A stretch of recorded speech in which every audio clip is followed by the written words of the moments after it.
Researchers pretty much the world over have been studying the borderline between work and family life for decades.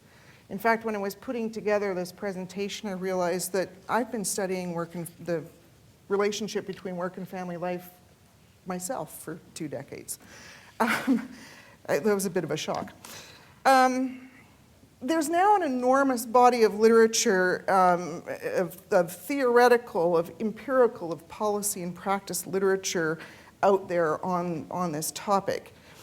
It's increasingly nuanced so that it helps us to understand who's doing the juggling work required to manage paid and unpaid family work at the same time, what that juggling work entails, what the costs and benefits of that juggling work are for workers, their family members, their employers, and the labor market more generally, and what strategies, public and private, work for whom and under what conditions.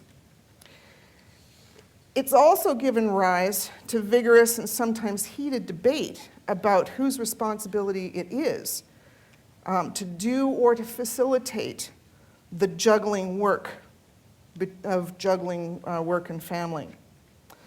Some see it as a purely personal responsibility to ensure that home and family matters stay in the private sphere and work stays in the public sphere, and that they don't infringe on one another.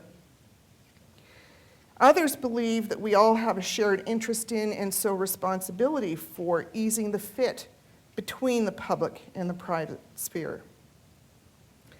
There's also been vigorous and sometimes heated debate even about whether juggling work and family life is a good or a bad thing. Some bemoan the loss of the traditional breadwinner family, which of course is anything but traditional, having existed for maybe 3.5 weeks somewhere in the middle of the 1950s. Some have warned of the perils for children of being raised by working mothers, employed mothers. All mothers are working mothers. Others see the benefits of achieving greater independence for women, of the role model that employed women play for their children, and bringing women's talents to the labor force that increasingly needs them.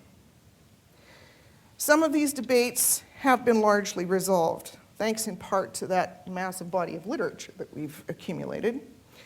Others rage on, but all have taken on a new significance and a new shape in the face of population aging.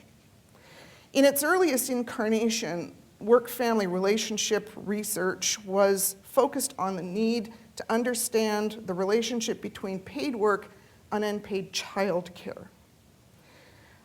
But population aging means that more and more of us are having to integrate paid work with unpaid care for adults, sometimes in addition to care for children.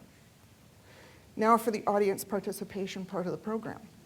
How many of you currently have young children at home that you're caring for? How many of you are currently caring for an older family member or friend, or anybody who doesn't qualify as a child, who has an illness or a disability of some sort and can't do for themselves, some things for themselves?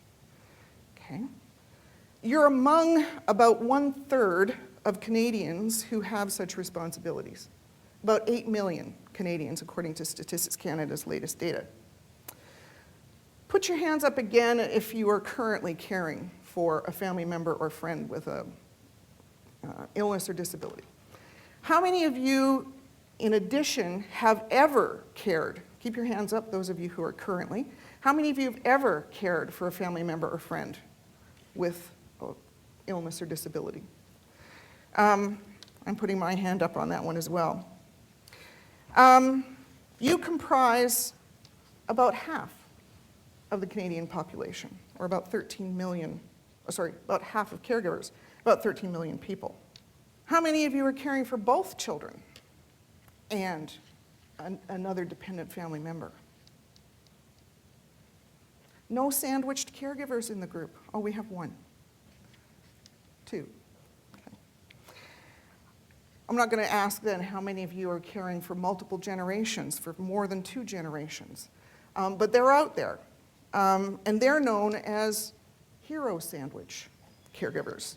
So the nature of care work has changed dramatically, and as the population continues to age, care work will continue to change.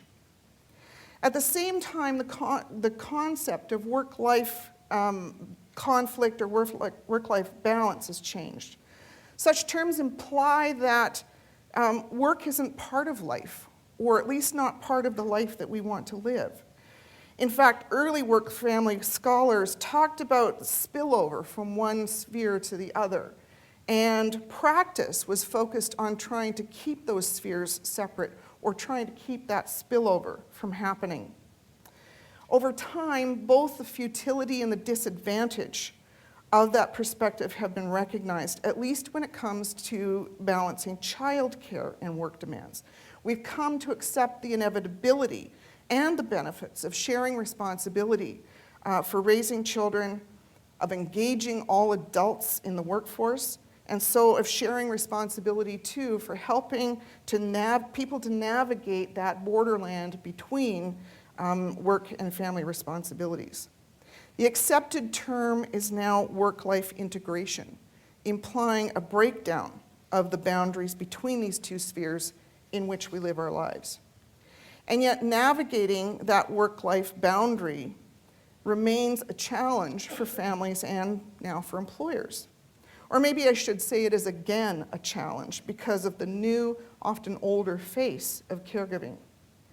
Despite lessons learned from those decades of research, we're back into very similar debates about individual versus collective responsibility, about separation between the public and private spheres, and about best practices.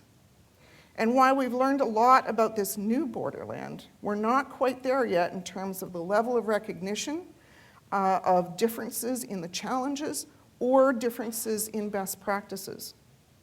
In a recent survey of human resource managers that my own research group did, we found that while the majority of employers recognized that they had employees with care responsibilities in their workplaces, fewer than half of them said that supporting those employees was either, more than half of them said that supporting those employees was either a very low priority or not even on their radar screen. And those who did recognize that they had some responsibility to help thought that the flexibility that they provide to most of their employees would be sufficient for all. Public policymakers are starting to get on the bandwagon a little bit in some relatively small ways. We now have a caregiver tax credit that recognizes that tries to compensate for some of the financial costs that come with being a caregiver. The federal government has implemented a compassionate care leave and benefit that allows caregivers to take short 8-week leaves to care for a dying family member. Earlier this year, Alberta became the last of the 13 provinces and territories to implement the job protection part of that program for Albertans working in provincially regulated industries. And most recently, the Human Rights Tribunal decisions have determined that care responsibilities are to be included within family status, one of the prohibited grounds for discrimination, and those decisions are being upheld by courts of appeal. I've had the opportunity to provide input to the development and design of all of these. So the borderland between work and family looks very different for the current generation than the last, and will likely look very different again for the next generation. Family responsibilities increasingly include care for adult family members, sometimes in addition to caring for children. Families' caregiving capacity is being stretched as demand for care escalates, while families shrink, are more geographically mobile, and as more family members are and need to be engaged in paid work. The result is that more of us will need to care for ill or disabled family members in the future, and for friends and neighbors. Friends and neighbors constitute about 20% of care receivers in Canada. Economic globalization is changing the nature of the workplace and of paid work. The 24/7 workplace with clients and coworkers located anywhere in the world and everywhere in the world presents a whole different set of challenges, but also new opportunities. Technology is changing the nature of the workplace and of paid work as well, allowing work to be done fairly seamlessly from anywhere, including home, and at any time for many. Possibly this is going to help families navigate that borderland, but possibly it also compounds the 24/7 expectations for availability. Workplaces and public policy have finally adapted relatively well to competing work and childcare demands, but adult care responsibilities are foreign territory.